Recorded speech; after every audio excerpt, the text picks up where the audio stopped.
मित्रो नमस्कार. सध्या उन्हाचा कडाका चालू आहे.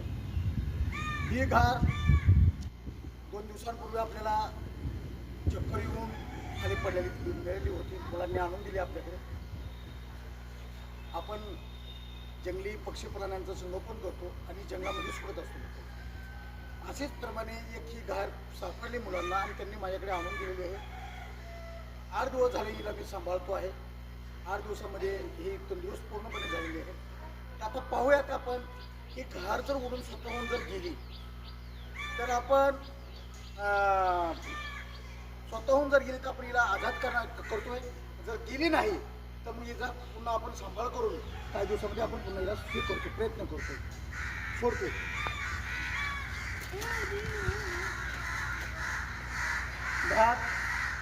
घारीला अजून उडता येत नाही.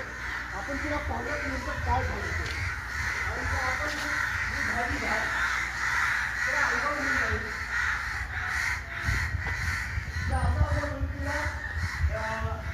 इतर घारी जे आहेत, इतर पक्षी प्राणी जे आहेत, पावळे जे आहेत, तो उजव्या पकाला काहीतरी तिला झालेला आहे. ते इंग्रज भाषा असं येतो माहिती. तर आपण प्रयत्न करतो.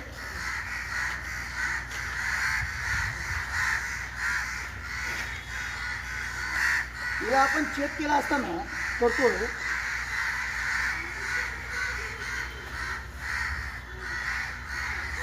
पकामध्ये जे कुठेही फुटल्याला काय नाही आहे.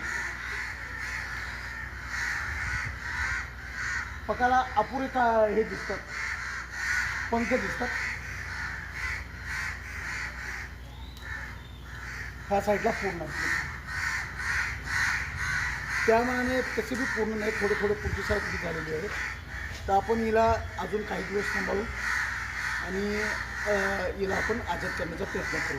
नीट झाल्यानंतर जर ही पूर्णपणे नीट नाही झाली तर मग आपण कात्रज येथील सर्पोद्यानामध्ये आपण हिचं पुनर्वसन करून टाकू. थँक्यू. मित्रो नमस्कार. सध्या उन्हाचा कडाका चालू आहे.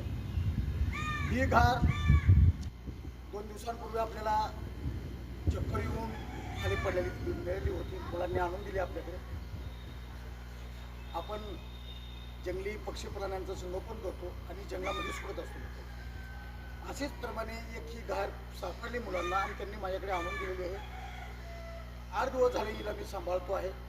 8 दिवसामध्ये ही तंदुरुस्त पूर्णपणे झालेली आहे. आता पाहूयात आपण ही घार जर उडून स्वतःहून जर गेली